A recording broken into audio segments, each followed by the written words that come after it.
Okay, good morning. It's 9 a.m. On Thanksgiving week, November 25th, we're having a special council time agenda. I appreciate all the work that the sheriff has done together with Amber and Kathleen on continuing the discussion and looking at data and issues surrounding a possible levy lift or other steps. So without further ado, we'll call this to order. We'll start with a roll call by councilors. Counselor Young. Here. Counselor Belcott. Present. Counselor Bowerman. Present. And Counselor Marshall. Here. Chair Bevigi. And present. So great. We have all counselors here today. Are there any amendments to the agenda? No amendments. Thank you. So we do still allow public comment on agenda items only. Is there any public comment?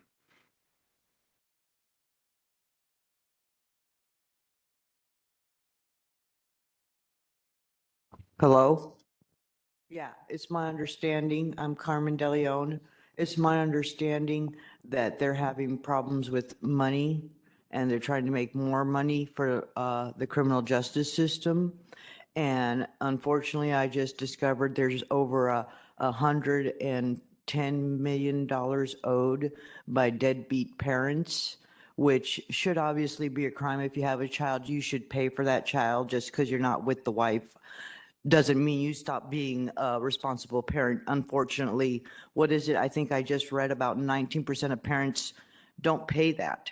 And from Texas, my ex, they would suspend your license. If you don't work to pay that child support, you have to go, you suspend your license. So in Washington, what I'm seeing, okay, I don't know how you guys work it in the state of Washington, but yeah, if you owe X amount of money, you lose your license. And guess what? If you have child and just keep letting the state cover your children, why not make them do work crew? Because that's a way of paying the government, because, when you can't pay your fine, you do work crew. Well, how about deadbeat dads? And by the way, deadbeat moms too, because they do exist. I was raised by one. Some parents aren't responsible and they should be held accountable. They should go to jail. You can't pay the fine, do some work crew. And that's in a way, kind of a sort of revenue. I think I've already told you about stop paying for people who don't speak the language when, we don't ask people to break the law and commit crimes. I don't see why every honest tax-paying citizen should pay for everybody who doesn't want to listen. They don't want to obey the law. They commit crime after crime, but there's no real punishment. And a big thing that I've talked about the legislator before is to recriminalize shoplifting. If it's under $600, you're still going to go to jail, buddy, because if there's no threat of jail, what's the motivation to stop breaking the law? And where's all the money? Yeah, it costs money to incarcerate them, but they love it when you set them free. And you know what? You get to do work crew for the rest of the year because you don't have no money. You couldn't pay for that pack of smokes you stole or whatever. You get to go and yeah, I don't care if it was $25. You still broke the law. It seems like the powers that were in charge were just destroying our country by letting shoplifters go ahead. It's, anarchy. Go for it. Break all the laws. We need to recriminalize shoplifting for the value of anything under whatever the price. I think anything over $20, you should at least get recogged in and out so that we can label you shoplifter, repeat offenders. Okay, no jail time. How about 200 hours of work crew? There's your money. Thank you. No one else in the room. Okay, go ahead online.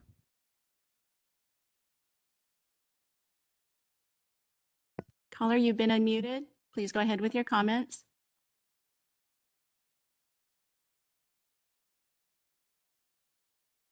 Go ahead, caller. You've been unmuted.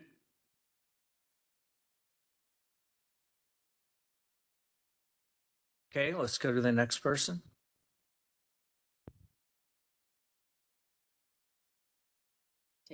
It takes a few seconds. So.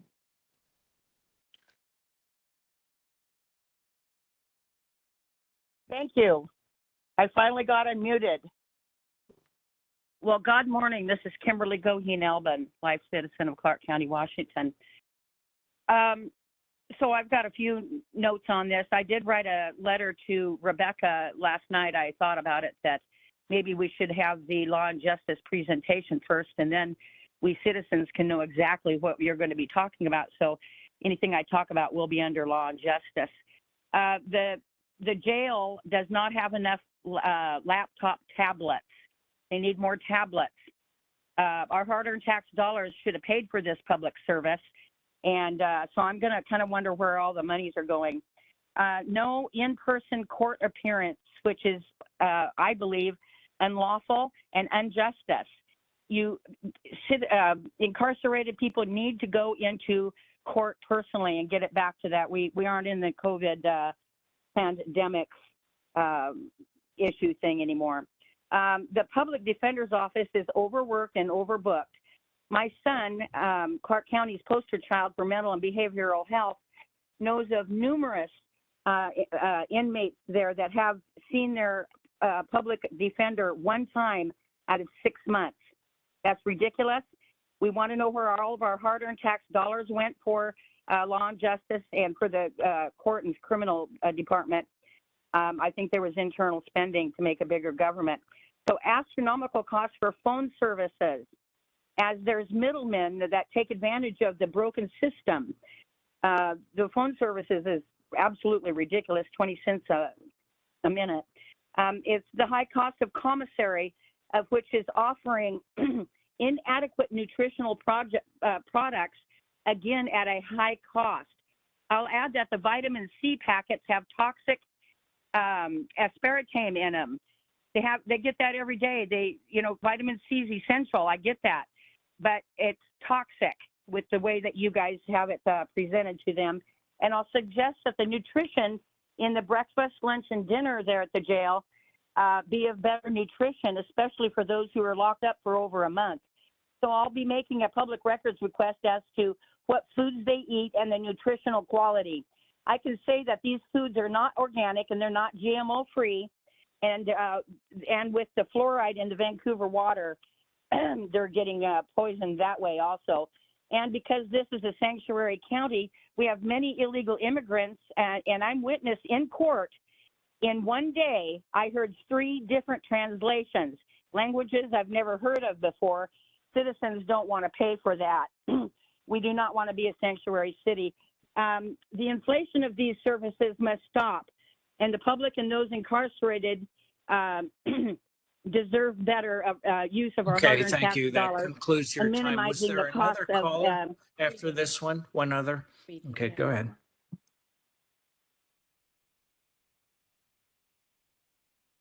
Hello, good morning, Council.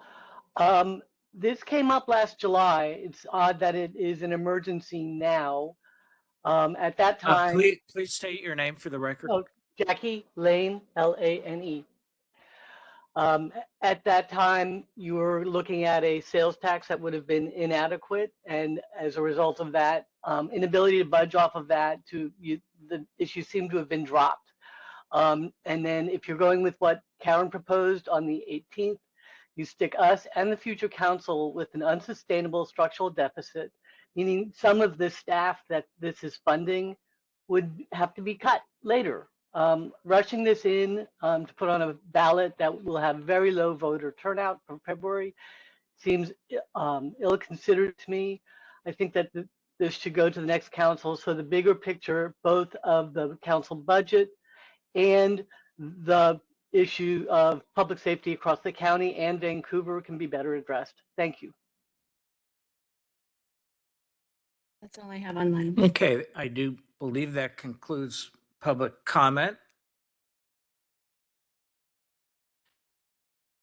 which I think takes us into old business, 4.1, law and justice, potential next steps. So who is presenting? Or is it for us to discuss? I would say yes, that's for council's discussion. I did send over some information based on the last discussion on the levy lid lift scenarios and how that looks with our 6-year forecast. So we're ready to pull that up if council Okay, would like to and I see have that in front of me as well. So I'll just start with some introductory comments and segue a little bit off of what we heard from public comment. Over the years, from time to time, I've brought up some of the same issues, and recently the general fund is hit very hard by law and justice. I mean, that's where it comes from. And it's a big bill, and it's our number one priority. And it's one area where we really can't do a whole lot to get reimbursement from those using the system, which goes to the comments of some of the public comment and some questions I've had in the past. And I don't know if you were on board yet, Amber, but as in the civil courts particularly, there usually is an ability to pay, whether it's for transcription or interpreters, fees to file, you name it, there are a lot of fees. As a judge, we had a report every quarter or so on how we were doing as judges on putting into place all the mandatory minimum fees. Now, I sat almost exclusively in the criminal division, which, that's the population where you can't, it's a poverty-laced population, and there's just so much recompense you can get. But nevertheless, we had mandatory fines and fees, and there were a lot of them. We had a cheat sheet right at the bench where we would go through every sentencing and put everyone in place. And then there was either time payment or a declaration of inability to pay, conversion to work release or volunteer services. Nevertheless, the courts were under the gun to do their best on behalf of the county to get as much compensation as they could from those participants in the criminal justice system. And so we've had those, I've asked those questions before, and I have some level of confidence that that's uniformly happening in our district and superior courts. But it's the one limited area really where you can get some kind of cost reimbursement. Over the years as a council, we have been heading steadily in the direction of full replacement of costs by participants of county services. This is one area where we're just hard pressed to do it. So I'm hopeful that the courts are doing their role. I have never seen those reports on a continuing basis.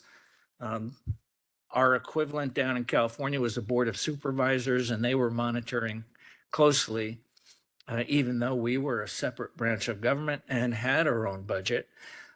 Those fines and fees and adjustments to every sentence was a funding stream for the county, and people tracked it. So I'm hoping we're doing that here. So the other point I just want to make is, as much as we support law enforcement, we need to take action today. It's been deferred year after year, decade after decade. You do not support law enforcement if we don't move forward with a positive plan today. It's a form of defunding the police to allow our population to increase by 150,000 without increasing law enforcement. It is our number one priority. We need to do better. And in the budget, if we can't figure out a way to allow the public to vote on it and let the public decide if they want to invest in more law enforcement, then we need to find it in the budget, even if that means cuts somewhere else. That's my firm position. Now is the time to have a positive path forward with action, not just pushing it back to staff or kicking the can down the road for another council at another time to try to figure it out. Because it's been way too long. We are too far behind. And law enforcement, public safety is suffering. And it's all on the backs of our rank and file deputies and their supervisors. So I'm hoping that we have the mentality today to do what we can to make a tough choice, to actually do something positive to move it forward, even if it is just to kick the can to the public, to say, will you support 13 new deputies? Will you support 30 new deputies? What will you support in a public safety sales tax increase or levy lift?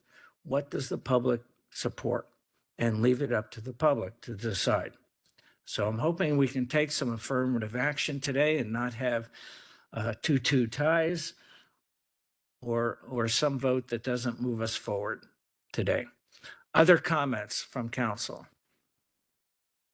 I'd like to make a comment. Please. It was at the last meeting that I made a motion, which resulted in a 2-2 tie, as we know. That was to continue with filling the 10 funded but unfilled positions, and to have a levy lid lift, which would call for a public vote for 30 additional positions. That would make for a total of 40. That would be new potential officers over time for the sheriff's office. Presumably, if the personnel were available, 10 and 10 per year. However, since that time, there has been a lack of clarity that I have felt in the in the data that support the number of officers that are truly needed. So the motion that I made in good faith at the last meeting, I just wanted to say I will not be making that motion again. I've heard a push for 40 officers, for 20, for 13, for 10. Wherein lies the real need? And that's what I think there needs to be clarity on before council can move forward in a way that puts the right vote up to the public for vote. So I just wanted to say that that's my position and a part of the reason for it today. Okay, thank you, Karen. Let me specifically, because last meeting when we had the 2-2 vote and we're trying to move something forward, the sheriff himself was not available. He was teaching or had a presentation else out of county at a law enforcement event. And I know I have other dignitaries from the sheriff's office here. John Horsch, I know I'm putting you on the spot. Do you want to respond to the data issues? Sure. Good morning, everyone. Can everyone hear me okay? Yes, please, go ahead. Okay. I'm sorry I can't be there in person today. I had a family function up north. Okay. Thank you, counselors and county manager and deputy county manager for being here this morning. I'll try to make it brief, but if this needs to go further into discussion, I'm more than happy to do that. And I have people there. So Counselor Bowerman, to directly talk about that one, and you said that you weren't sure about the data presented. This is kind of the first I've heard it, so I'm going to go through all my stuff right now.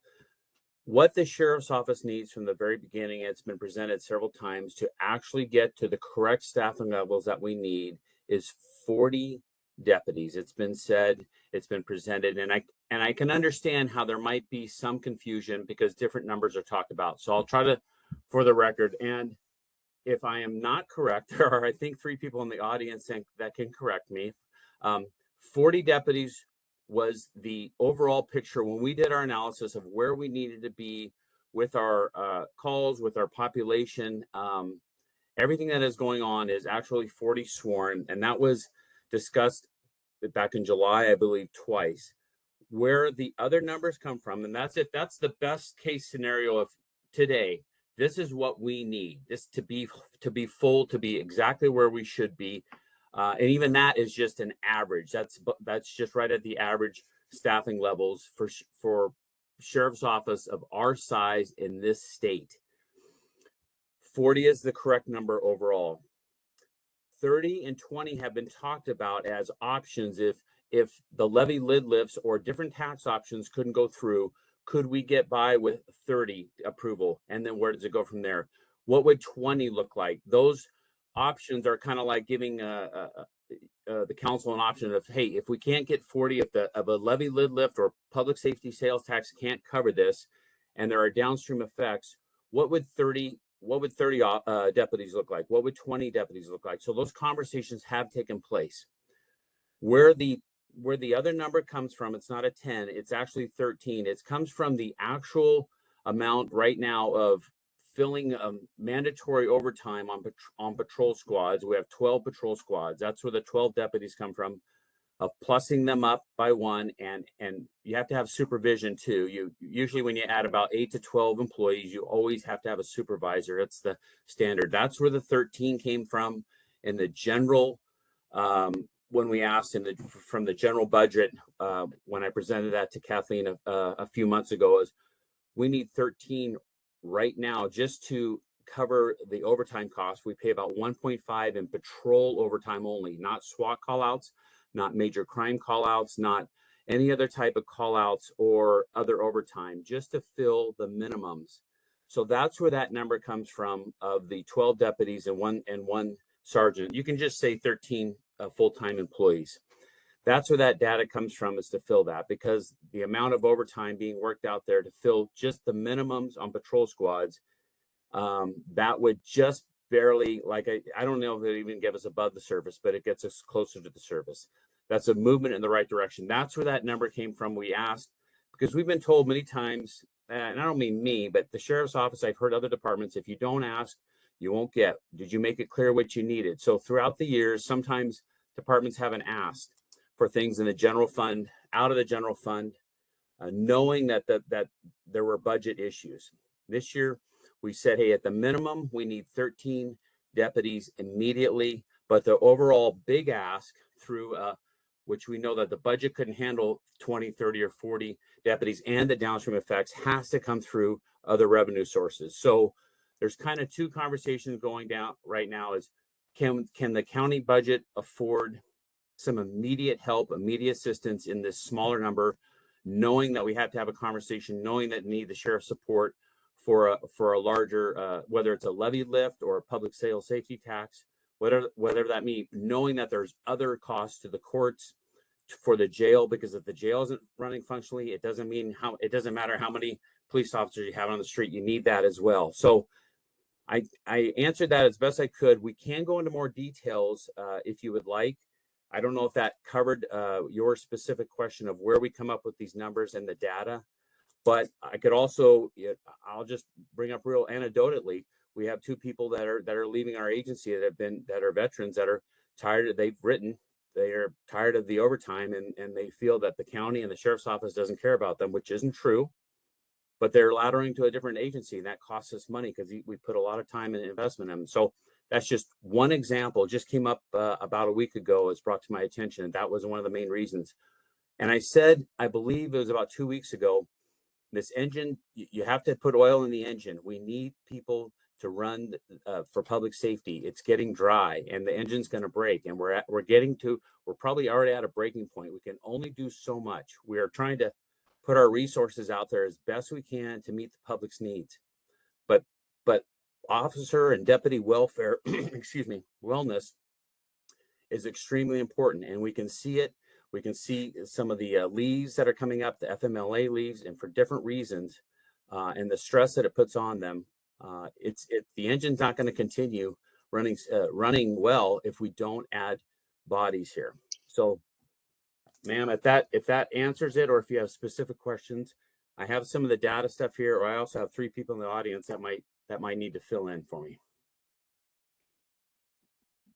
Karen, since you raised the concern, and I didn't know if it was over the data that the manager sent us on Friday or some other data that you saw, but does that answer your questions, or do you have further Oh, no, questions? it doesn't at all. And the confusion is not on my part. It is, based on what I have heard from those who are informed. For example, if 13 officers were brought in through the general fund, which is really not a possibility given the status of our general fund, but if that were to happen, would there still be overtime in the sheriff's office or not? Yeah, yes, there will always be overtime. And let's Yeah. go back. You said from people you've heard from. If we're having a public discussion, I want to get this out here. I want us to be transparent with everybody and not have things that are sent to me in an email and they don't explain and say, is someone asking for a response? Is there a question here? I'm not sure who that is. I do believe there is room, and I've talked about this with both the deputy county manager and the county manager. I do believe there is room because I found some options that we could phase in and move some things around and some other budgetary considerations that we could move in the general fund to at least start with this 12 or 13 people. I have presented that. We've talked about it. I'm not saying we're at a complete standstill, but there is some consideration. So I'm doing everything I can on my end to work with the county manager and basically the budget. I know that the budget overall is a big consideration, and there is a projected shortfall here coming up. I understand that. And the bigger picture is, how is the county going to meet that, which also affects public safety? So I'm not sure what other people that you've heard from, but if you have other very specific things that you want answered, I'm here to answer them. I'm always available, and so is my staff. So I'm not quite sure what other issues, or you feel that you're not getting a complete picture.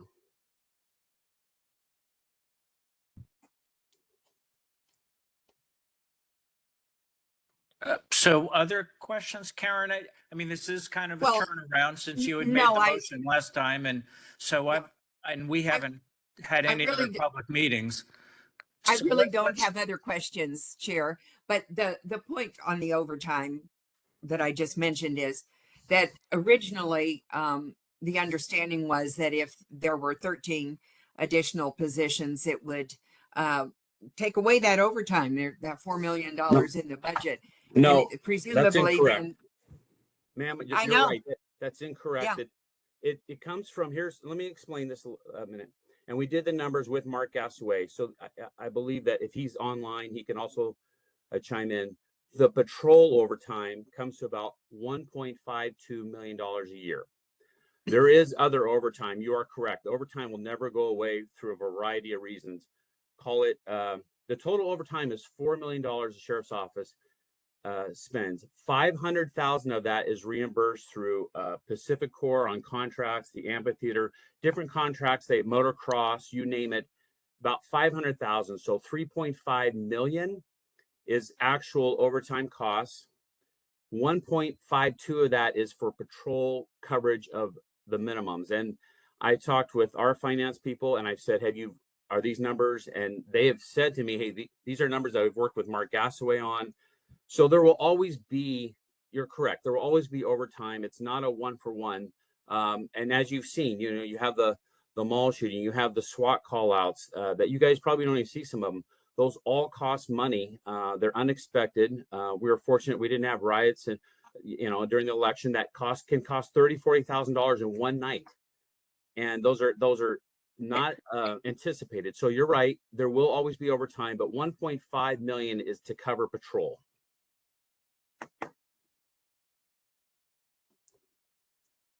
So let me add a couple points here too. I mean, regarding amphitheater and motocross, there shouldn't be any overtime there. Or if there is overtime there, they get charged against the venue, which I understand because I dropped the flag at the last national motocross, and I asked those specific questions because I saw the deputies there. I said, "Who's paying for this? Is the venue?" And the answer was yes, the venue is. We can't anticipate the events that'll happen during a year, whether it's a natural disaster, a mass event, traffic, shooting, domestic violence, blow up, you name it. We can't anticipate the level of overtime that may be required, of additional staffing for any one event. We can anticipate that those events will happen. But there is a way to translate regular overtime that occurs on a repetitive basis to full-time staffing. I mean, we do that analysis with our jail services. We do that in other ways, and I know Mark Gasaway can do that. We can translate, well, if there's $4 million in overtime, I'm just throwing that number out there. How many deputies would it take to eliminate the bulk of that overtime? And so there is a way to forecast that to make it more budget neutral, to minimize the random and recurring overtime that occurs outside of these events that demand extra law enforcement. So I know that, Sheriff, I think you've had that discussion with Mark Gasaway. And I had asked that question the last time of, well, how does that 4 million translate into deputies? And the answer I was hearing was about 10 to 12 deputies would clear that regular overtime that we're trying to eliminate. And then if that is true, it would make that budget request far more budget neutral than it first appears. Anyway, those some additional comments. Michelle, Glenn, Sue, comments or questions? Chair, I have some comments and maybe some questions as well. Thank you, Sheriff Horsch, for explaining that. That was one of my questions. I had to better understand what that request would do. And I very much agree. There will always be a need for some overtime because you can't anticipate everything that could come up, and we want to be able to cover that. So I get that. What I've been thinking about since we last discussed this is I could support going to the voters. It might be good to ask them, give them a chance to weigh in on this. But I would like to see a more modest request than the 40. And the overriding concern for me, given our budget outlook, is whether or not this will be sustainable. I don't want to ask the voters to pay more when down the road a year or so we'll have to cut back. So whatever we do, I think we have to assure the voters that this is giving them additional service that can be sustainable. So if someone can explain how what a more modest request would look like, and maybe the 13 that you've suggested, Sheriff, I don't know that we're able just to absorb that in our current budget situation, but what a more modest going back out to the voters would look like. Maybe it's a little more than 13, but certainly less than the full request, and then how to be sustainable. And maybe some of our budget people can help explain what those options might be. But I think it would be fair to the voters to give them a chance to weigh in on this. And the other thing that I've been thinking about is Vancouver's Prop 4. And I feel like it's better to be a little more cautious because I think one, and I can't say for sure what was in the minds of the voters, but that it was too big of an ask. It was too much to ask. So I'd like to be a little more prudent. So if anyone wants to weigh in on all of that, that would be great. So thanks for all that, Councilor Marshall. So I thought as part of the presentation, the PowerPoint slide, I think it's slide 7, shows the different levy lifts and the bottom one, or not the bottom one, but one of them at the least cost is I think 10 deputies. I'm wondering if now would be a good time, Emily's here, or the manager could present that slide to show the different options, asking for different levels of deputies. We can Chair, bring that up. and I- Chair, I may I, think may I Chair- say something, Chair? Yeah, go ahead, Sheriff. Did you give me the go ahead? Yes, he did. Go ahead, I'm Sheriff. sorry. I'd like to just, before we go into that, I would like to comment on Counselor Marshall's. I think she makes some very valid points, and I'm not trying to do your job because you have to decide which direction on some of these things, but I'm going to give my input and knowing politics in our county and watching some of the tax levies and views on public safety. My proposal kind of today, the outline proposal I'm aware that the levy lid lift in February is a big ask of the public, and especially with the amount that we'd be asking as coming off the heels of Prop 4 and seeing some other things. It's still very much needed for counties, other county services that are affected by public safety, not just deputies. I would support, I wasn't a few weeks ago, did not want to back off that. I would support a later levy lift request for us to do some more analysis, not overall, because it's going to be needed anyways for downstream effects when you hire so many people in other parts of the justice system.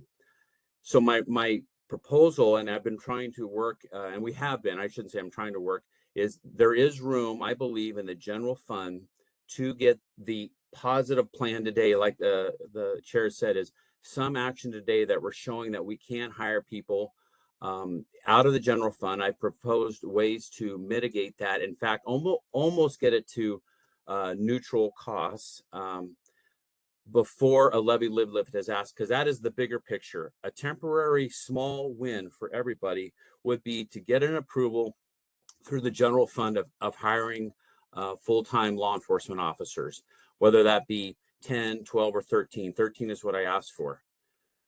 We can't delay some of those costs. So you're right, Councilor Marshall, that is a big ask to go in February, and then the amount, would it cover it all? Because the jail needs services, and I'm not going to list everybody, but there's 5 or 6 different departments that need services, and to work with the sheriff's office, the council, and to show the public what is needed and why it's needed. People will vote for public safety if they believe it's going for that, and other services if they actually believe it's going to be used for that.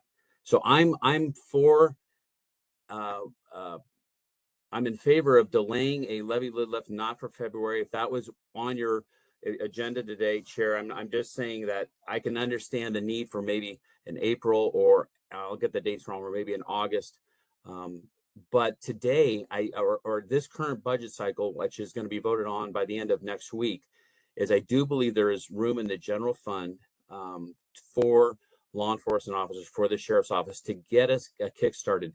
Can't hire them right away anyways, because it takes a little bit of time. There is a delay factor there. And I want to go back to Mark Gassaway. I don't know if he's there or not, but Chair, you brought up an interesting point. For years, we've asked for we need a very good overtime tracking system. I think we're very close. We're very close to signing. I believe Mark Gassaway can attest to this as well, to track overtime, to predict it. It's for the jail. It's for us.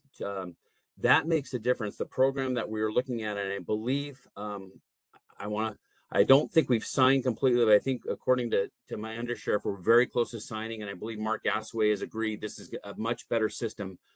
Predicting and tracking where the overtime is going will help us down the road. We don't have that in place right now. It won't do any good. We'll probably take a year once we get it to see those effects. But this system is supposed to be something that will really help all departments, whichever ones are using them, to predict, and then to see where can overtime be cut, and where is our main focus. So that's kind of a couple things there. My whole position today was general fund. I do believe I presented to the county management that there is room, there is a pathway forward, and that's what I wanted the council to. I didn't want the county manager next week to have a just throw a number out there, a $1.5 to $3 million request from the council saying change the county budget. I wanted those discussions to take place beforehand, today, this week, so that we can all come away with this knowing that there is room in the budget. We can hire deputies, but the bigger picture is where do we come up with the shortfall for all the other impacts that this has, and how do we add to that 12 or 13 deputies to get to that 40? And how do we help the jail? And all those things in a bigger ask of the public. So that's kind of in a nutshell, what my whole ask was today, is to move at least on the general fund that we find room, and then to work with the sheriff's office on a levy lid lift request or a public sales safety tax, whatever you guys decide, to the general public. I do believe February will be tight. I do also believe the 1% would help this year and years going forward. I can see how that would affect the general. So I'm in support of that 1% increase that the council has the authority to do as well. So thank you, Chair. Okay, so with all of that, and that's the most I've ever heard you speak at any one time. And we've heard that discussion be at different levels. What I'd like to do, just based on all the discussion right now, and Emily stepped forward, I understand Mark Gasaway is online, although I don't see him. Although I generally don't support a 1% property tax lift, let's hear between the finance team and the manager if there is in fact room in the general fund for the 10, 12, or 13 deputies. And obviously you still have 10 vacancies out there, and I'm hoping we can renew our efforts to recruit against those to help your staffing levels. So So we'll be pulling up the 6-year forecast that was shared during our budget work session. okay. So is Mark on? Mark Gasaway? Mark, are you there? I'm here. Okay, perfect. I just don't see you up on my screen. So I think Emily's pulling up some slides. Yeah, and I can just briefly, so I believe we have for 2025 about 4.5 million that has not been committed, but in 2026, we're about 8.9 million negative for 2026.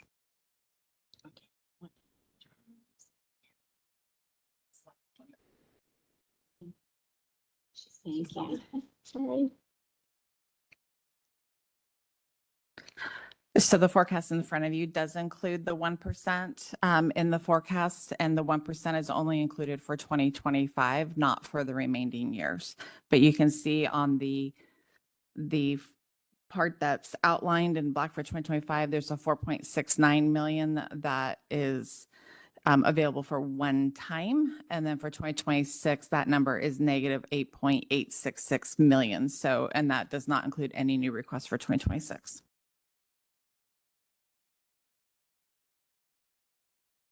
Okay, questions by council? So on the sustainability issue, Sue, you had raised that, and it's absolutely the most valid basic precept. We don't do anything in our budget without it being sustainable. At least Clark County doesn't try to do that. Other entities seem to have done that. So Emily, Mark, do you wish to weigh in on the sustainability issue? I can say it's Okay. not sustainable, because in 2026, we're going to be cutting. And that's general fund. I do know that the sheriff and Amber are looking at other types of revenue sources outside of general fund that may help for some FTE, but for 2024 and 2025, we have used one-time fund balance in order to balance. But as you can see, that 8.9 million in 2026, and it goes up to 74 million in 2030. So we're going to have really hard discussions to balance 2026 with our current position with no new request. So obviously, none of us were participating in the meetings between the sheriff's office and the deputy manager and the finance team. So is that what you were hearing, Sheriff? Or, I mean, basically a one-time fill? So we're still, at least from my point of view, still needing to go back to the public on a levy lid lift, whether it's for a smaller number of deputies, a middle, or the whole enchilada of the 40 that you originally asked for to meet the population growth that we've had over the last 20 years in Clark County. So, John Horsch, is that the discussion? You saw a one-time solution on the general fund? No, and I want to. We've had discussions. I believe that we should continue these discussions today and tomorrow. I know we are on a time frame here. I just respectfully disagree with the county manager on a few points. I do agree that there is a bigger picture and a projected shortage. I can see that on there. For funding the small amount of deputies to get the ball rolling, like you said, is trying to get some movement today. I believe I've presented the options without going into all the details today because we could be here for a while. I believe we can still work on that. I believe, and I can present to the council later if need be, what those options were. There is still going to be an issue. That is true down the road of how do we make sure we manage these things. One is the overtime mitigation, which you won't see right away. The other is phasing these in. We still have bodies. We don't need to order cars right away, which is about $1.1 million on these. So there's savings that when we talk about when a deputy costs X, Y, and Z, there are things that we can delay and punt reasonably that I believe I've come up with some options. There is some road fund things we're looking at. It's not a guarantee, but there's some other funds that we're looking at. I still believe that there is options and solutions that we can make a positive impact this year with hiring people. But yes, it will not meet our full needs, and for the county as those downstream effects, we do need to talk about that and look at that. I'm not trying to get a 1-year budget my way and then knowing in a year and a half from now we would have to cut bodies. That doesn't do anybody good. I think we all know that. I'm very pragmatic about that, but I do believe I've shown enough options and solutions that we can move that ball forward. So that's my opinion on that one. And Chair, I would recommend that because of our very tight timeline, that if council would like to hear the options at the sheriff, I would do that today. I wouldn't schedule another meeting unless we need to go back because we need to get this in front of council next week and the deadline is tomorrow. So if we could, if council wants to hear his ideas, I would recommend doing that today. Suggestion, because I'm still open to a more modest levy lid lift that could address some of this need, put it on a more sustainable path, because, you know, looking at these numbers, you know, we just need additional resources, I think, going forward. There's no other way I can look at this. And what a more modest package might look like that would also include needs we know we have right now with other law and justice departments. We hired we have an additional judge. We never got a clerk to fill all of the needs there. I would, you know, I would like to look at that chart that shows if it's so many cents per thousand, what the price tag would be to the voters. And if we do the 13 and then other law and justice needs, what might the price tag be for that, and bring in some additional revenue to cover that sooner than later, because we know we'll still be struggling with all of this going forward, and that there will be a big need related to the jail. So I think a small ask now and prepare and lay the case to the public for a larger request later, which would include the likely bond for the jail. So that's my thought. So thanks for that again.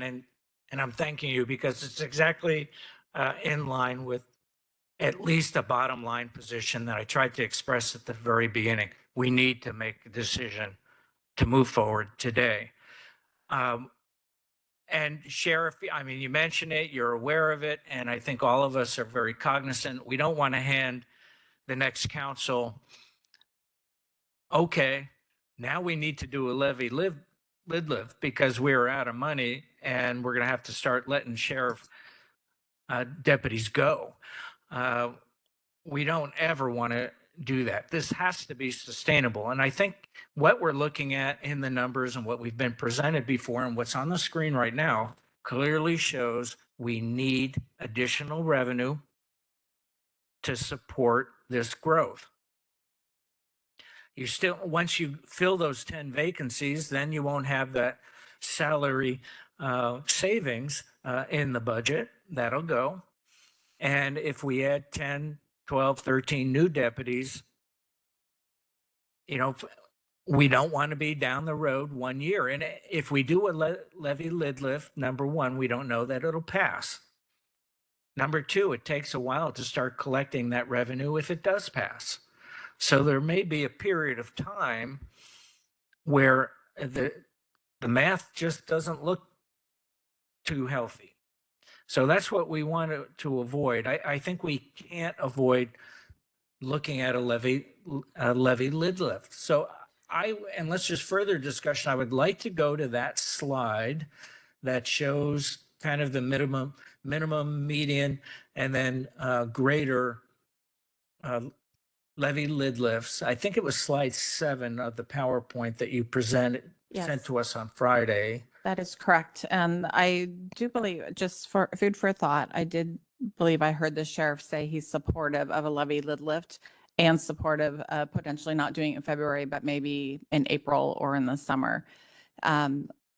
I would agree with that. I know council's not asking my opinion right now, but because this costing includes just the sheriff's office and the impact to the sheriff's office. It does not include the other requests from other law and justice partners through the budget process. And I believe when we did the work session, my recommendation was no now, but we need to find a revenue such as a levy lid lift. So it would come back to have that intentional, because our general fund as it sits does not support anything. And I do think there's an opportunity to do appropriate public relations and communications too out in the community of what does this pay for? How is it sustainable? How will it be spent? And give us that holistic view also, and possibly incorporate the jail, the bond, so that they can see this is our full plan for everything and how we're going to pay for it and how it will be sustainable. So that's. So just to comment on that, if we go ahead and agree with the sheriff, let's do something now. We have room in the general budget to add 10 deputies or 12 or 13. I think the number's closer to 10. But as soon as you've made that decision to put that into the budget, you've now guaranteed we're going to have to look at the levy lid lift scenarios. I won't be here. Karen Bowerman won't be here. You'll have 2 new counselors that are going to be drinking from the fire hose, trying to get caught up on all these budgetary issues that the county has been kicking down the road for the last 2 decades. So just know that if we agree with the sheriff today that there is room for at least a year to add more deputies, you're going to absolutely be right back to this day looking at these slides that are now up on the screen. And council can give the direction today to do this in April. I mean, granted, the next council could undo that, but that is an option of direction today. And that's my point. So John, you had a raised hand, and then we'll go to Karen Bowerman, and then Emily, finally, we'll get you to brief this slide, or Mark, whoever's going to do it. Go ahead, Sheriff. I'm going to beat a dead horse here, but I said it from the beginning. I'll tell you what's not sustainable is the workload on our people. You have to remember that as well. I know you haven't forgotten that, but that isn't sustainable either, because we will lose people if they're overworked. We can only do so much, and we're trying to meet these public's needs. So I get it. There are budget considerations. I would say it'd be more than a year out. I do believe the options I presented are sustainable, and public safety this is what people are screaming for. It hasn't gotten better in Clark County. You can feel the Portland influence coming over here. We try to fight it as best we can, but what isn't sustainable is the workload to our people. So that's I don't want to forget that. Sheriff, can you explain how it is sustainable? Okay, so we've gone over. I'm going to go over, and what I can do is also put an email out, a full explanation. We've talked about, if you want to go over the conversations that Emery and I have had over the last week, and I'm more than willing to do that right now. One is, Okay. Yeah, I think it would be important because I do think you have great ideas, but I'm not sure financially it's sustainable even for 2026. So I think Okay. it's important for council to hear it. Let me, Chair, do you want me to continue that now, or do you want to, I kind of interrupted you. I'm sorry. No, you didn't interrupt. Go ahead. Okay. On this thread, go ahead and go into the details of the plan that you believe you have that's sustainable.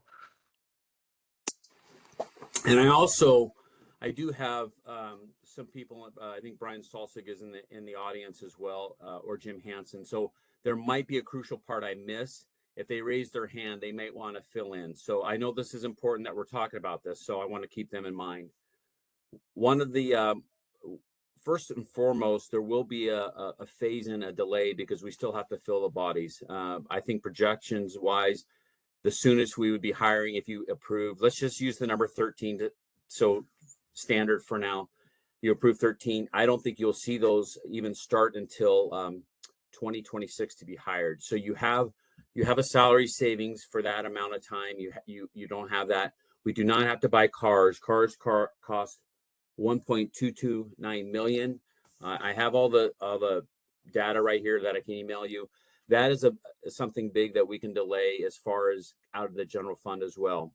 The overtime costs will eventually for patrol catch up. They're not as fast because you still have to pay for those minimums, but that is a factor down the road after a year and a half. You'll see that.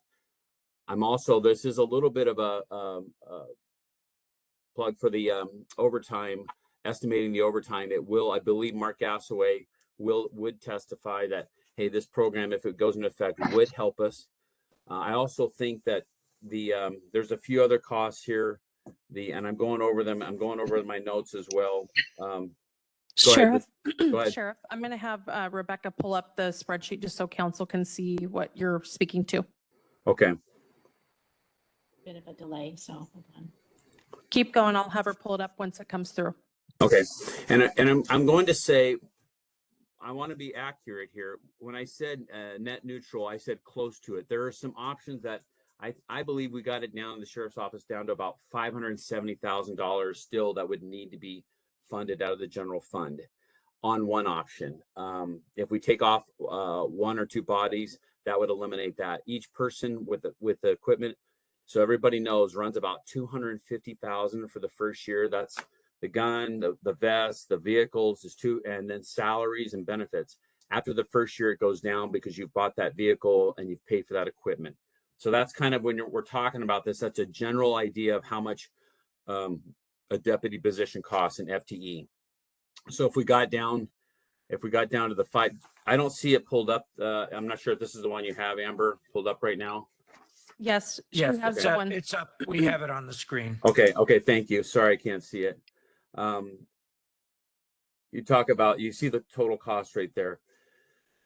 Again, so if we phase in, we have at least a year, maybe even a year and a half to tell you the truth. I really believe it takes that long because we need quality people too. You just don't want to hire anybody. The overtime savings, the car savings that you can punt almost 2 years down the road. And if need be, we have options with that. During this time, yes, there will be things that need to get looked at to continue this. I don't think we'd be we don't want to let deputies go. We've never been in that position. In 2008, during the financial crunch, we temporarily had to reassign some people. That happened one time, but usually there are always vacancies if the worst case scenario happened. But during that time, whether it's a levy lid lift or whatnot, I believe we have plenty of time it's a short gap of, if you talk about 577,000, a short or small amount, excuse me. And some people think it's a large amount, but in the relative terms, that's a small amount that I believe that the county council, the county manager, we could be working on other ways to lower that. Maybe some of our equipment costs, but getting our people out there, giving them hope that we're actually moving in the right direction is huge. And for the community that we're making those steps, this is small. The 12 or 13 people is just a small step. Because we do have that larger picture. If Brian Salsig or Jim Hansen have anything to add to that, I know that they're in the audience. I'm going off just the paperwork and the notes I have right now. There were a few other things Amber, Embry, and I talked about, and I don't know if she wants to chime in on how to save those, because I do understand that the county manager has to balance this budget, and you have to vote on that, and we want to make it sustainable as well. Those phasing of those deputies is going to take a while, but knowing that we're getting them and we can start planning for that is a big win for everybody. So I don't know if anybody is in the audience raising their hand. Brian's come up They to have the, stepped forward. All right, thank you. Wait, and Emily, you had some comment first. You have a question. I think Brian's the perfect person to answer that. In the scenario where the below one, where the salaries are actually providing savings, how is that calculated for the new positions? Sure, I can answer that. Am I on? Please have the microphone right up against your mouth so we can hear well. Thank you. Now, can everyone hear me? Okay, that's better. Brian Salsick, Senior Management Analyst for Clark County Sheriff's Office. Thank you for the moment to talk today. One of the things that isn't or hasn't really been discussed has the fact that the Sheriff's Office overtime budget is not adequately funded in either of the models given forth. So every year we go through about $4 million in overtime. The budgeted amount that's given is usually $500,000. So we're always pulling from contingency. Is that not true? Emily, we can't hear your question. I'm sorry. Emily was clarifying 1.5 million is our baseline, and we're pulling between 1.5 million and 2 million in overtime from contingency. Sorry, when I was referring to the 500,000, that's specifically to just patrol overtime. So the numbers in the section below that we're discussing, that's when we take into effect the salary savings that we, or I'm sorry, the So I'm overtime going to savings. stand corrected, and maybe you could move your face away Way from the far away? microphone a little bit. Sorry, am I eating the mic? Okay. Sorry. Gosh, sorry about that. Okay, so back to what we're discussing. The budget as it stands doesn't account for basically this 1.5 or $2 million in overtime that we're going to have to request year after year after year. And we've always had to make this request. And that's been since I've been here for 20 years. So when we're discussing the savings, what the sheriff is discussing the savings is that money there, that we will be, that overtime will no longer be needed because it'll be covered under salary at that point in time. So while we will be consistently asking for new money, we will be asking for less of it as new bodies get hired and thus overtime is not necessarily needed. So I just want to bring up an ugly point, because I would like to hear that full-time staffing will greatly diminish the amount of overtime. Not that we're always going to have 1.5 million to 2 million in overtime, because that ugly point I saw about 5 or 6 years ago when we first started looking at this. Oh my God, we didn't budget for all this overtime in the sheriff's department. Where is it going? And the spreadsheet, once the auditors got done with it, pretty much showed there were like 10 deputies who were nearing retirement, who were raking in all the overtime.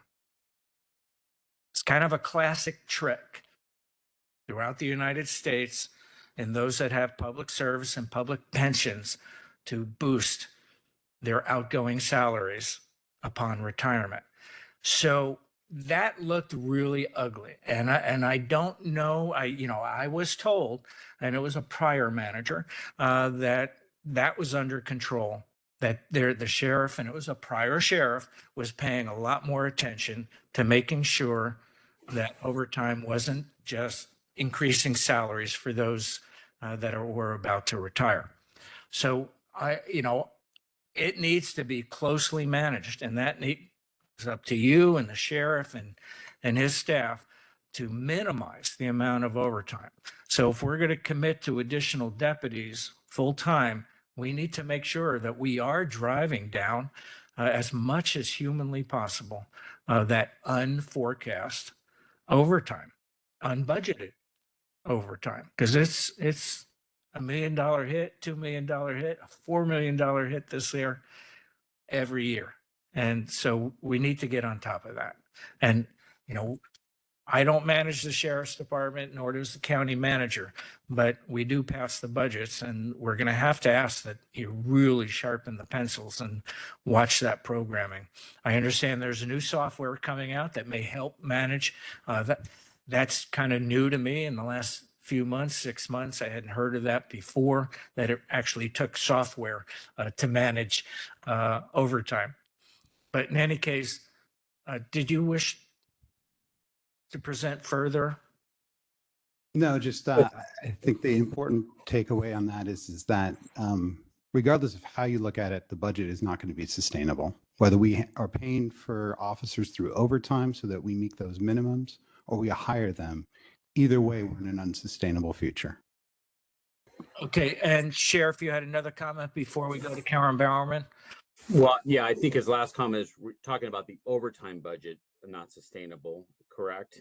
And then, Counselor, you're not wrong. There's mandatory overtime out there. Very a limited amount is optional. Motocross, we do have to fill certain squads out there. Working the lakes up on Pacific Core is optional. We don't have to force any. And in the past, people who are close to retirement, across the nation, if there's mandatory overtime, they usually have seniority. They can sign up for it. We have to fill those squads. But you also bring up a point. We are trying to watch everything we do because we know it affects the entire budget, the county budget, and all overtime has to get approved through the supervisor. And we do go through them. We do look at if something could have been handled different, if people could have been moved around, asked to within the guild contracts, if they want to trade shifts or whatnot. Those are all looked at. But a long time ago, there was no overtime when I started for the first 10 years. It was very, very rare. We've just gotten more and more and more because our staffing has gotten less and less and less. You have to cover those shifts. So the overtime budget that we do ask for, or we do get allotted, same with the jail. I talked with David Shook just last week. He has the same issue with the jail overtime, is it's not properly funded. Now, I know you've heard that before. That's something we can discuss at a later point, but the amounts that are budgeted for, it's always covered at the end. And Emily and Mark Gasaway can to talk about that, but I know we've never really been a proponent of, at the end of the day, of covering that at the 11th hour in December. So that's it in a nutshell on that one.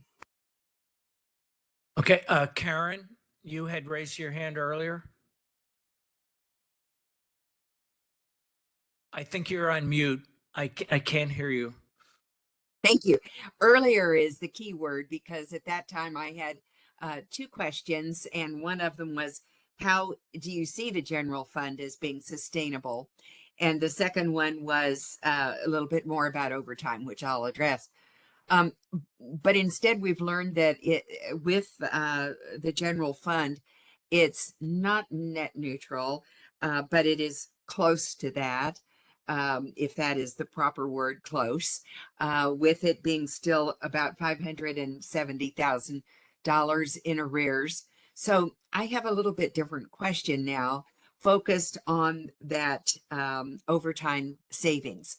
Whatever the number is, and this question would be to Emily or Mark, what is the real overtime savings in the general fund? And how many deputies would that buy, so to speak? And I'm looking there at their total costs. I'm not so sure about putting off the purchase of the car, because wouldn't that car be needed at a very near point in the future? So I'm not so sure about that. But how many deputies would be available depending on whatever the real overtime savings would be? Say, what if it were budgeted for overtime savings if there were 10 deputies, for instance?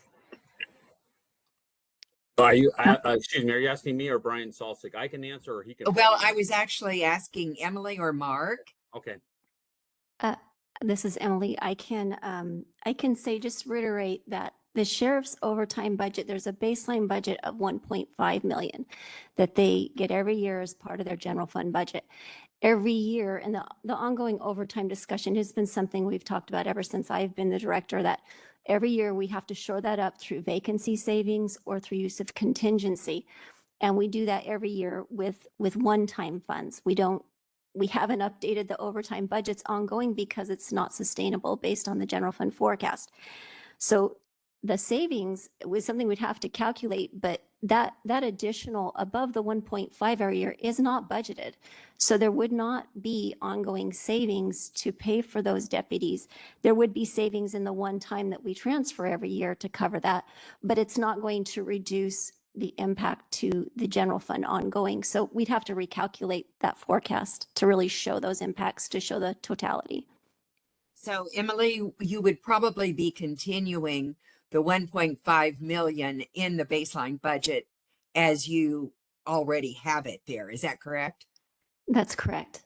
Yeah. And then maybe some added to that from one-time funds and maybe not. Yes, every year we evaluate that as part of fiscal year end to see if there's vacancy savings or if there's contingency needed. And in the 2025 budget, the county manager has recommended a bucket of overtime, one-time funding to help for 2025. Mm-hmm. Okay, thank you. Okay, so I have one point and then a couple of questions for whoever wants to answer them. So the first point is I don't want to compare and contrast what we're discussing today with Prop 4. What we are doing is so different. And the biggest difference is, especially when we start talking about the levy lid lift, we are looking at all the impacts with all the stakeholders. Prop 4 didn't do that. We're looking at the jail, the PA, the courts, district, superior court, public defense, you name it. We're looking at all of those potential impacts and parsing through these numbers. The question I had, I thought you had mentioned April, and I'm just wondering, if we are to, and I'm planning on making a motion at some point, if we are planning on having a levy lid lift in any amount, why wouldn't it be in the general? Why wouldn't it? Where does April come from? It can be. So the levy, the lift can be in any special election or general election. Public safety sales tax can only be in a general or primary. So you have the flexibility to do it February, April, August, or November. So do we already know of other special election? I mean, so what I'm trying to make the point of it is avoiding having a whole different election just on this one issue that almost no one will participate in. I'd rather join it in where the costs are less for the elections office and that we have more public participation in voting. Cost is always less during a general because there's more things on the ballot. I have been informed that at least I think 2 schools are going out for bonds or levies in February. But yes, usually the general election would cost the county less because there's usually more items on that agenda. Okay, and then my last question, and this was a conversation that I had with the sheriff last week or a couple weeks ago. I understand that there is a 13 deputy package already in the budget that you're not recommending. If we were instead to say, let's flip that over, let's put that in the recommended side, then I wouldn't treat that as an amendment, but it does cause some recalculating for the sustainability of our budget. But Sheriff, correct me, or the manager, correct me, do we already have that package teed up for 13 deputies? It's just right now, as it sits in our budget, it's in the not recommended category. Is that true? That is correct. And I said earlier, all the law and justice recommendations are in that same boat where it's a no now, but looking at other revenue sources to support that. Okay, thank you. Other questions or comments by council? Sure. Yes, please, Glenn, go ahead. I've kept quiet this entire time. I just wanted to listen, but I have a few comments at this point. One is I don't think that we are in any way ready to move forward for a February election. Two, you look at the budget and you look at the deficit, and I can only imagine what those numbers would look like if we hadn't had the infusion from the ARPA funds, and if we hadn't gone out for bonds on some of the capital building projects that we have coming up. Those numbers would look much, much worse. And, Sheriff, I'm 100% supportive of getting you new deputies. I'm extremely there's no question about it. I've talked to you, I've asked that question. We've heard that number 10 vacancies right now. Why can't we fill some of those? And some of that is because we're spread so thin, people look past CCSO. They want to go to a place where they're not going to be required to work overtime. It's a very, very legitimate issue. The problem is that when I look at passing to 13 additional deputies right now, the only chance that this is going to be sustainable in the long term is with a levy lid lift. And we don't know if our voters are going to approve that. So if we approve these positions, we will be cutting them if we don't get a levy lid lift to pass. It's all there is to it. In the long term, it cannot be funded. We might have enough one-time dollars today to do it for 1 year, holding off on some of the other things that need to be done, but we don't have the budget capacity for it, and hoping that a levy lid lift passes. I can't go that way. I can't base these decisions. I think it would do more harm to your office if we did move forward and we didn't get a levy lid lift approved and then we had to cut. I think that would be terribly damaging for your department. I've said before, I think the path forward is getting all of the pieces together in one. I think it's important for us to distinguish that if we go out for a levy lid lift, it can't be just for law and justice. It has to be somewhat to cover the deficit that we have. Otherwise, anything we add is going to be cut in the very near future because it won't be sustainable. So I think let's look at April. We'll see if we can get our ducks in a row. By then we'll probably know what the circumstances with the jail. Let's go forward with a well-formulated plan that we can sell to the public, that they can understand and see exactly what it is that they're getting, see exactly what the impacts will be. And, I encourage sheriff and the budget department work together. I did have some of these questions too. I mean, if we can approve some positions in exchange, on a 1-to-1 or very close to one for a reduction in overtime, then, let's take a look at that. I'm supportive of adding new officers, but to me, the budget situation that we're in, the only way we can do that, it would be to cut 1 for 1. Whatever we add to the sheriff's office, we are going to have to cut from somewhere else. I'm willing to look at that if there are options available, because I do believe that this is an incredibly important function for our community here. So those are my thoughts at this point. Just overall concern. We are headed in a path where we are dependent on those voters to get us out. Otherwise, we're going to have some really, really tough choices to be making here soon. Thank you. Appreciate it. Yeah.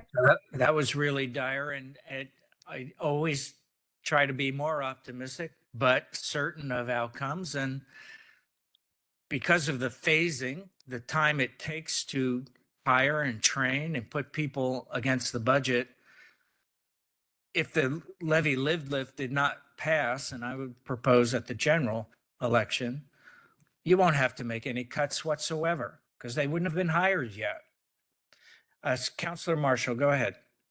Yes, I have a question, a specific question, and then I might want to make a motion. But my question is on the page that had the 3 scenarios and what the costs would be, the previous slide that we looked at. Yeah, that page 7, if we could tee 7. that back up. There we go. Oh, That's the slide, okay. correct? Yes, thanks. So as I'm looking at the 20 deputy scenario and the 2026 number, it looks it's the very same number as the 10 deputy scenario down below under 2026. So I wonder why that is the same. Yeah, that was my first look, but I think Emily will explain. It's out in the out years that the numbers change. But go ahead, Emily, please answer that question. Okay, maybe it's a startup year. Are you talking about the revenues or the cost for the, yeah, it's for the staffing. Mark Yes. Gasaway did prepare these numbers, but yes, it's assuming that phase and approach. So that first year is similar based on whichever scenario the council would recommend. I also just wanted to mention that each of these scenarios assumes that the council is going to propose the maximum levy lid lift, which was talked about last week, to encompass the structural deficit capacities. So each of these scenarios assume the full levy lid lift and then the phasing of either 10, 20, or 30 positions. And this is Mark. Emily's correct. In the first year of whatever is decided, it will be the same whether it's 10 or 20. So it changes as you go out into the forecast. So yes, Emily, you're correct. So. And the deficit, that 11 million, that covers more than just law and justice. That's for the entire budget. Is that correct? Yes, that's correct. Okay.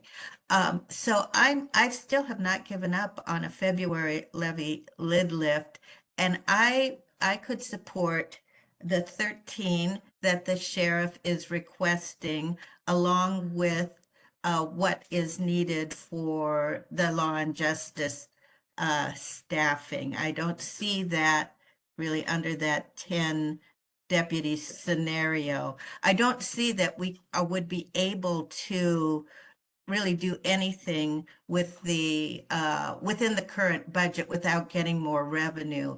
So I would, and I don't know what it would cost. And I would take out the deficit. I would like to know what the price tag would be just for what the sheriff is requesting, the 13, and law and justice supportive staff. So I would go ahead and second that motion, but with some clarification, just kind of restating what I was thinking, and I think I heard you say. We have a package now that's not recommended for 13 deputies. What I'm hearing is that we move that to the recommended category, and then how does that impact our budget? But additionally, to go along with that is putting a levy lid lift.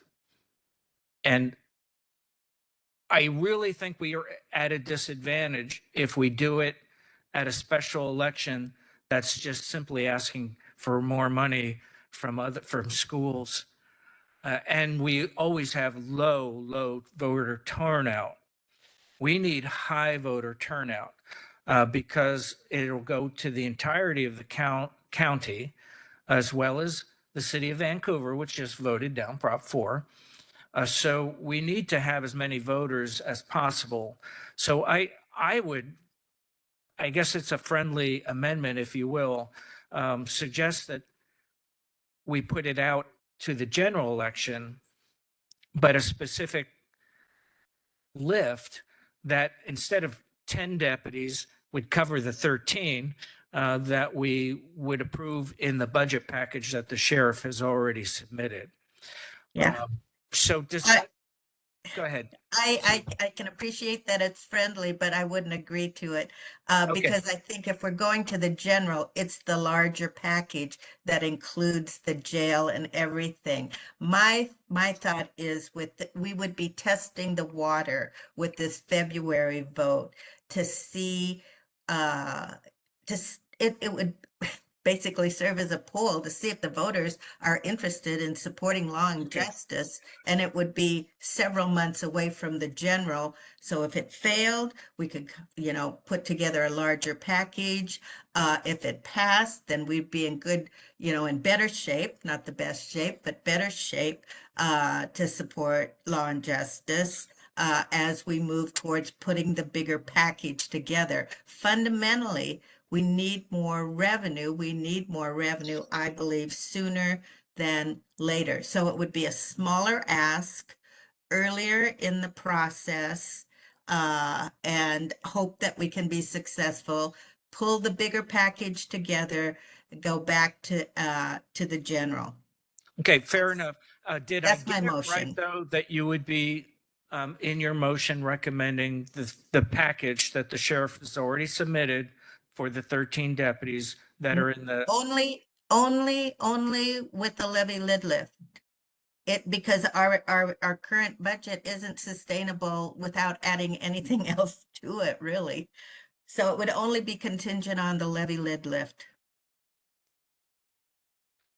okay, so you lost me entirely. So I thought we're looking at the John Horse's presentation that there is room in this year's budget.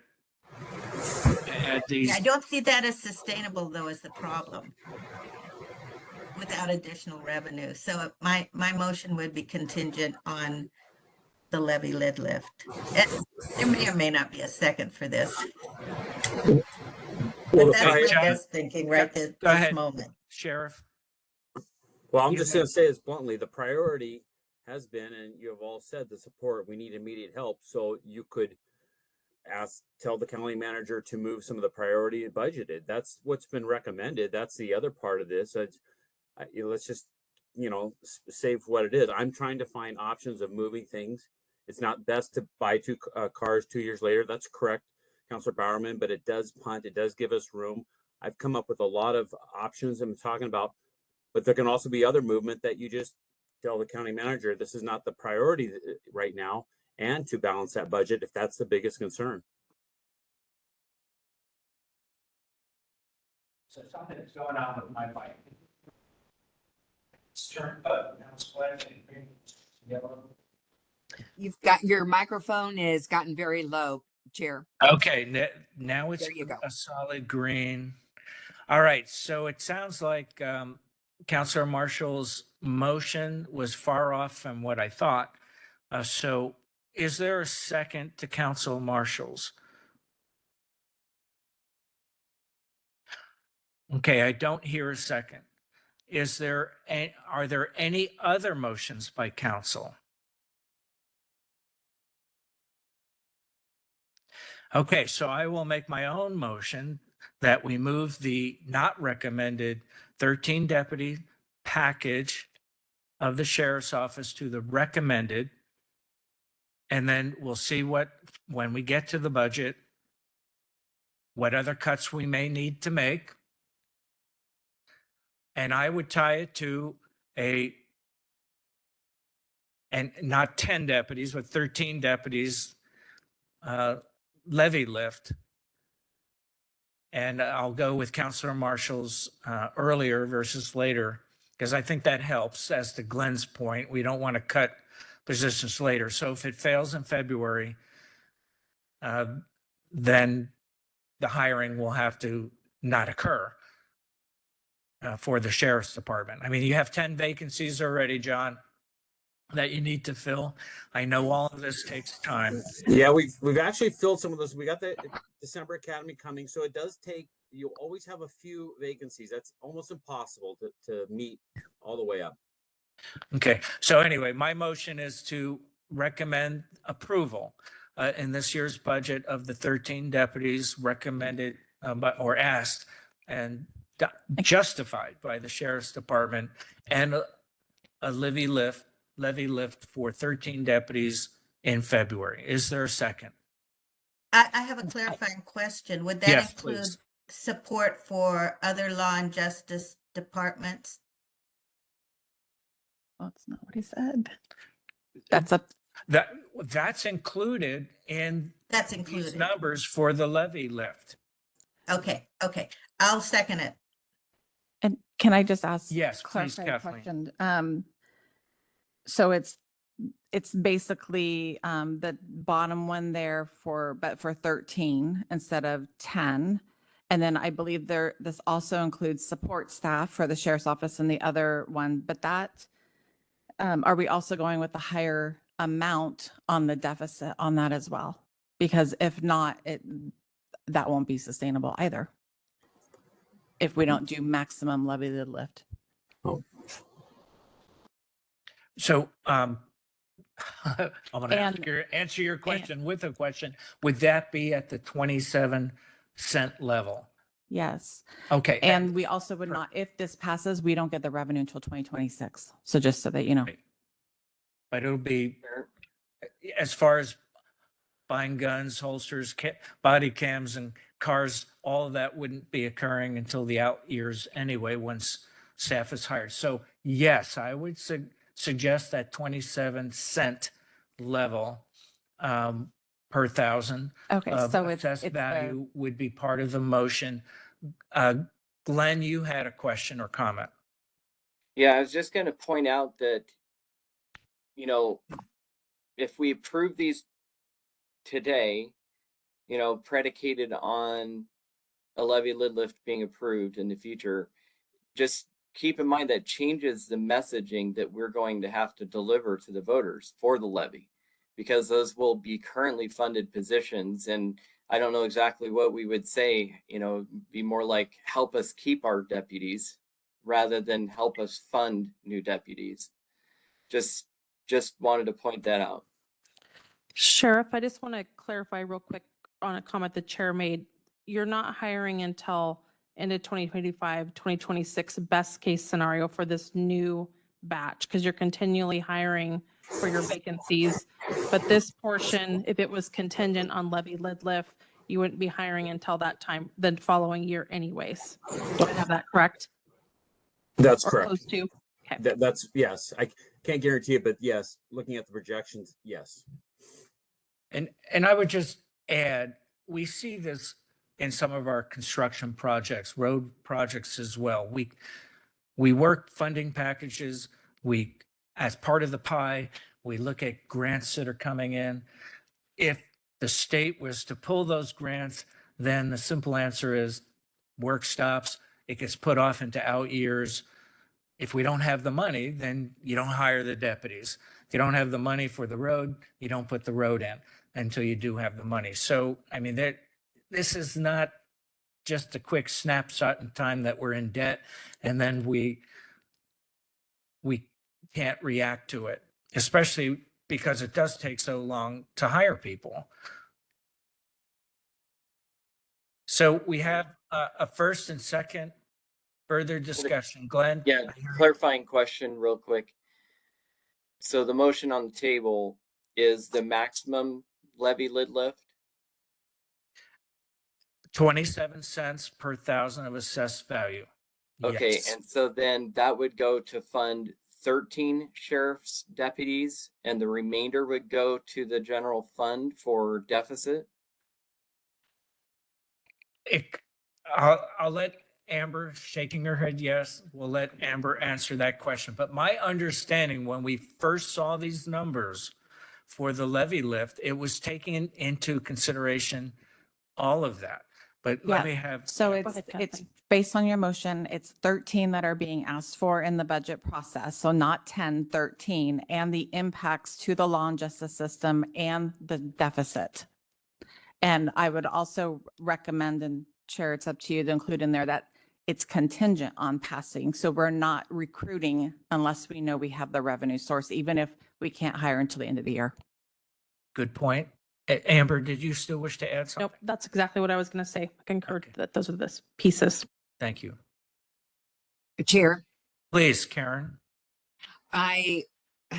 Whereas I support the 13 officers, I don't support going out for a levy lid lift to support our deficit.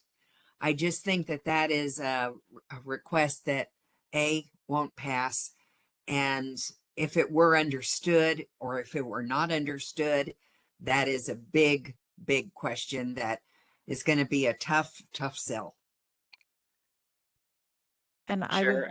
I would also just share that this sounds like what I've recommended in the budget, which is recommending this other than additional law and justice, because we do have some departments that want more than just the impacts to the sheriffs, but it's recommending this with the impacts contingent on the levy. So since we can't collect that, I mean, we might have some savings, I'm not sure, but we can, put that placeholder in there. I mean, that's what's being recommended now.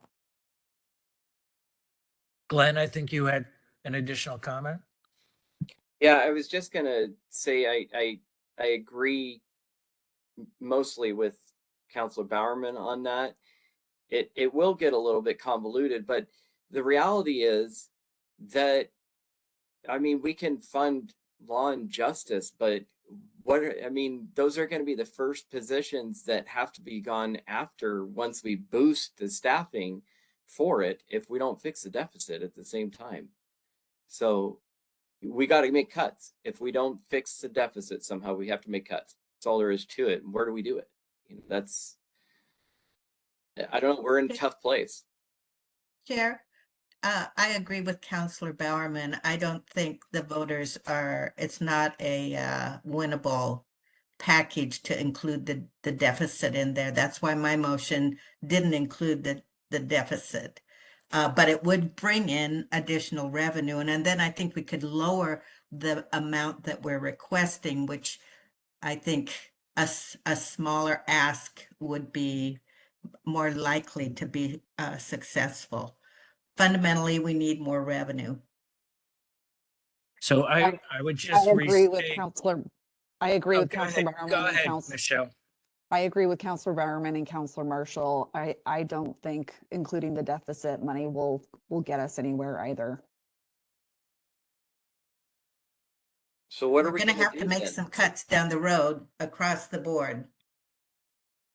And Chair, I will add, when I was at the WASC Leadership Conference last week, every single county has a deficit in the state of Washington currently, and all of them are getting ready to either make cuts and freeze hiring to address these things. So they're all collectively working on scaling back things because of their deficits as well and their budgets. So I want to highlight that I somewhat agree with what's just been stated by all the counselors. From the very beginning, I was asking for cuts. Period. I brought that up. We don't have the staff to find it on the county council. It is in the executive branch to find those areas of cuts. That's been my position from the beginning, to answer pretty much what's been just expressed. But where I disagree is it should be, we have to have some separation between what we do for the sheriff's department, which is our number one priority, public safety, together with our courts, PA and jails, public safety. So where we put it out to the public to say, do you want to get caught up? Do we want to get our staffing up? Not only for the health and welfare for those who are employed there, it will add to recruitment, morale, you name it. It'll drive down overtime. We need to focus our priority. That is our job.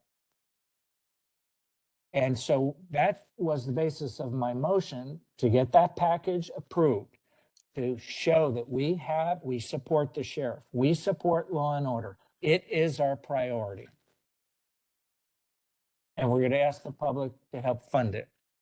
But at the same time, we need to be looking at cuts. Where can we cut?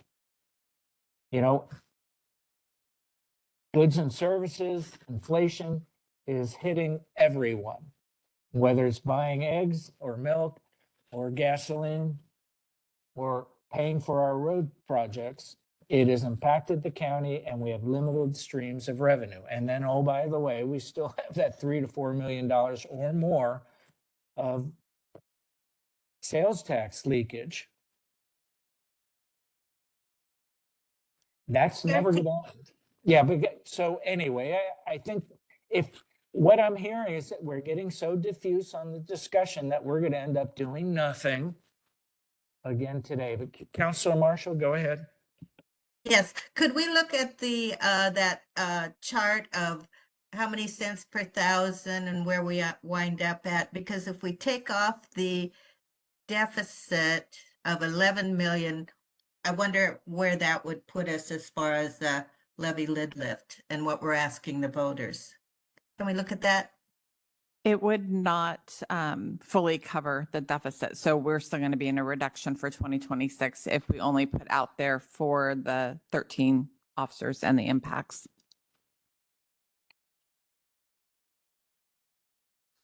But how much would that be for taking out the 11 million would put us down at?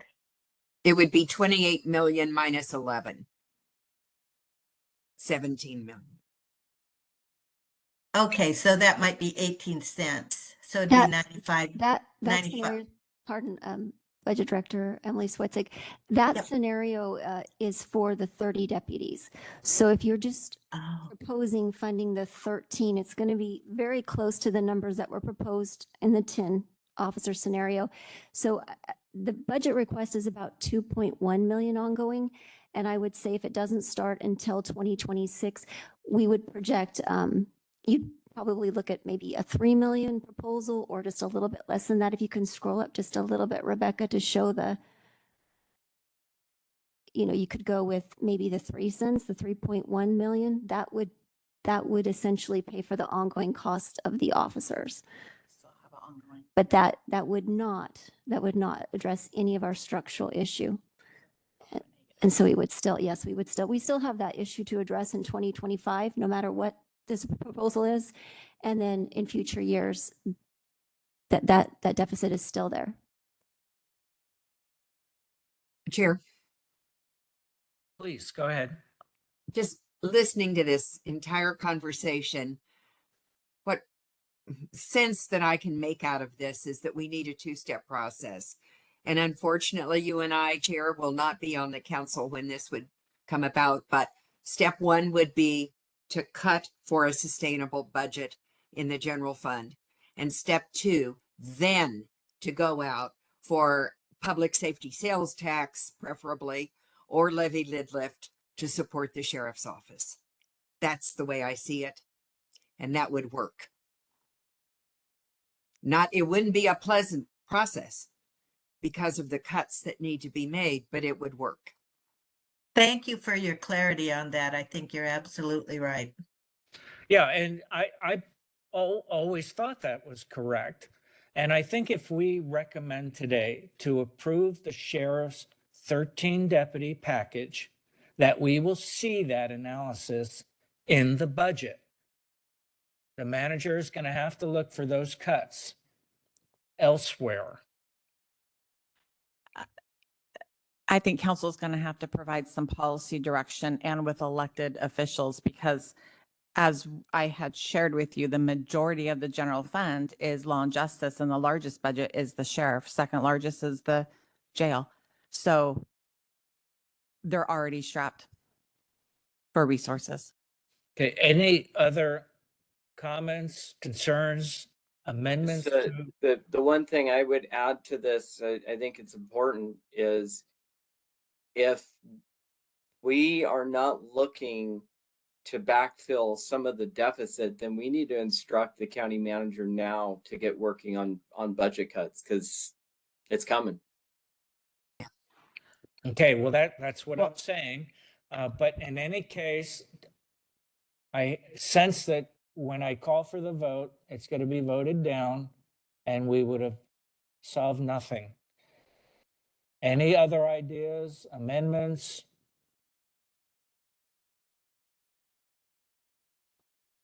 Okay, hearing none. All those in favor of approving the Sheriff's Department 13 deputy package together with a levy lift, the next, whether it's in February or August, I mean, I think we could decide that later. Please say aye. Aye. All those opposed, please say nay. Nay. Nay. Okay, then nays have it. Any other discussion on old business? Otherwise, we're gonna have a pretty interesting budget discussion. I will tell you, I will not vote for any budget that doesn't include some forward momentum on adding deputies to the sheriff's department. Kathleen, you had Yeah, another. the only thing I just want to share is this discussion isn't going to stop on the staff level, and working with the sheriff's office and all of our partners to find what we can do to be sustainable and to ensure public safety. Chair, Yes, please. I appreciate the county manager's comment there, and I'd like to build on what Councillor Young said. I concur that the place to start now, as I said earlier, is with cuts. I don't believe that that process starts next year. I believe that starts this year. And we need to face the music and begin to take action on that next, is it next week or is, I've lost track of time, the first week of December when it comes to us. And that will be very difficult, but necessary in my opinion. So I need to ask council, are you expecting reduction scenarios for our hearing that starts on Monday and goes before council on Tuesday? Because we're not prepared for that, and I don't know if we're going to have the capacity to run all new reports with that. I know originally council, and I've said this starting in January, we're going to start looking at this for 2026, but I just need to know direction from council if we need to come forward with cuts next week. Other counselors? Chair, just a question for the county manager. Can any of that work be done at the beginning of next year? Yes. Okay, so I'm completely of the mindset that if we don't have a council that is interested in asking for additional funds to offset the deficit, that we need to start working for cuts like right away, because it has to happen. But I don't think we torch the entire budget process right now, but we give very clear instruction at the very beginning of the year that we start looking really, really hard at this, and maybe by mid-year have cuts ready to be done. I have a comment. Go ahead, Michelle. I did expect us to start discussing cuts. As I mentioned, talking to numerous commissioners and counselors in other counties, they haven't approved their budgets because of this very reason. And they're doing their cuts and their hiring freezes because of their deficits. So I think we should get started on these conversations now.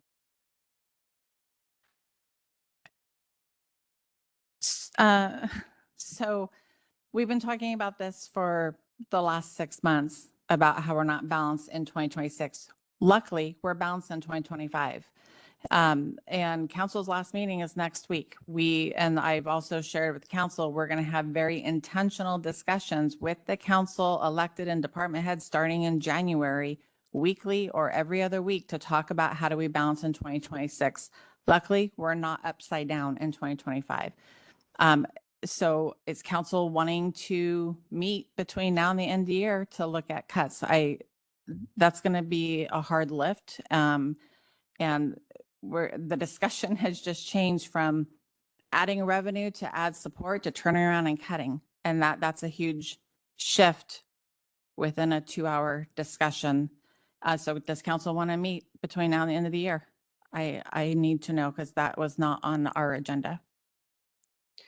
I don't have any interest in having those discussions right now. Yeah. I agree with Counselor Young.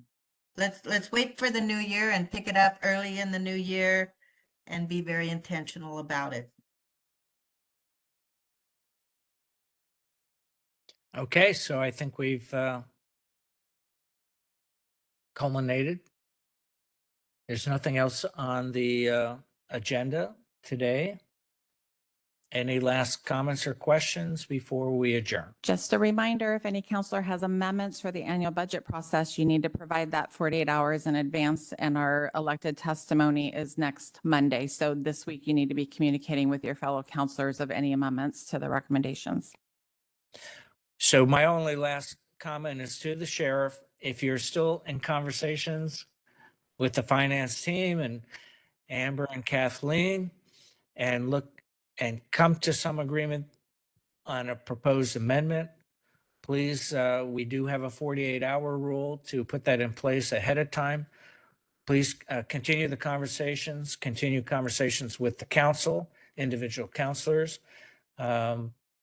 Otherwise, I think we're adjourned for today. We stand adjourned.